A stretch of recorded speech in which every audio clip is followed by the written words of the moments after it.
Hey kids, today I'm going to be reading you a poem from Emily Dickerson. And I've been going through a bit of a rough time the last, 6, going on 7 years now. Oh, I'm sorry, my dog wants to say hello. Come on, hello. You say hello? I'm going to read a poem, is that okay? Oh, get there. Get there. She just has to check up on me, make sure I'm okay. Anyhow, this is a poem by Emily Dickerson.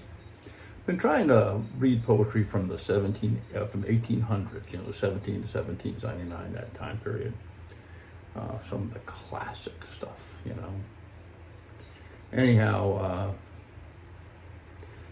last 6 years been dealing with a lot of grief, and this just seemed to hit the spot to me. So I'm hoping you'll enjoy it as well.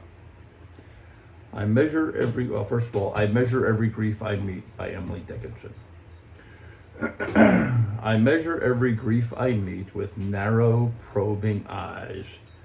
I wonder if it weighs like mine or has an easier size. I wonder if they bore it long, or did it just begin?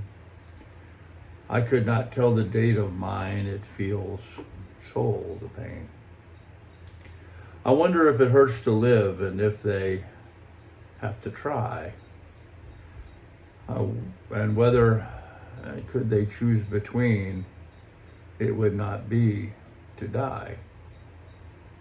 I note that some, gone patient long, at length renew their smile and imitate of a light that has so little oil.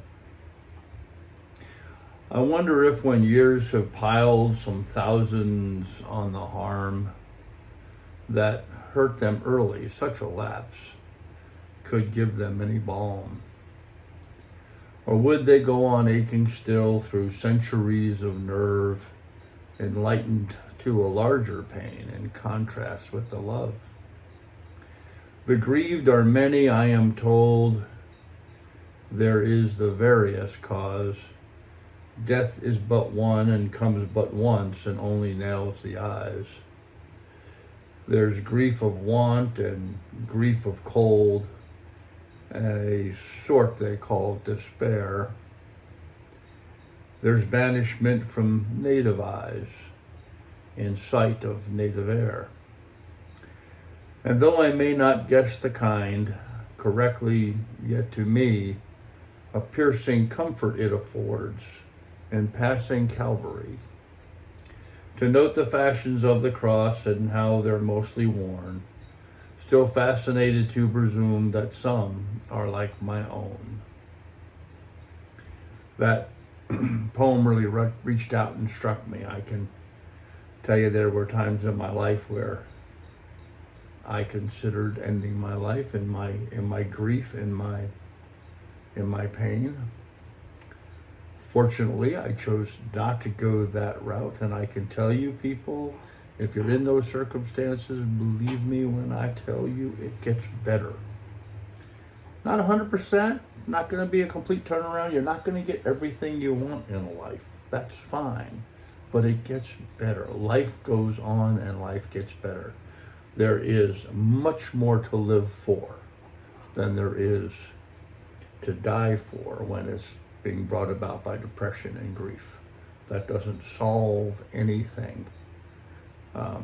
The thing about this that I kind of like is one paragraph.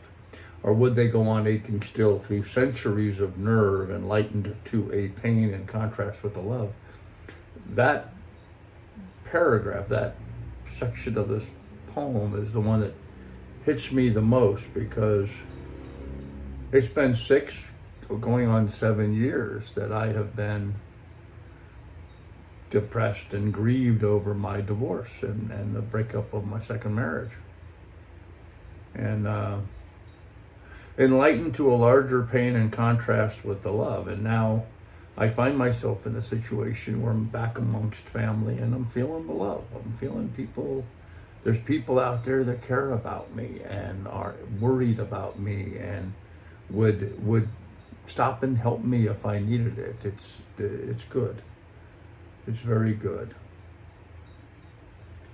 And though I may not guess the kind correctly, yet to me, a piercing comfort it affords in passing Calvary. I don't know. I don't feel any comfort in seeing other people in depression or in times of trouble. Except, that I recognize that in myself, and I have comfort in myself that I'm now past that part. I'm getting past that. I'm progressing on, and I'm sorry, and I apologize, but I do get some comfort from that I've found the strength to persevere and go on in life. And if you're facing those hard times, you will experience that too. You will get to the point where you will experience a piercing comfort. And it's a piercing comfort.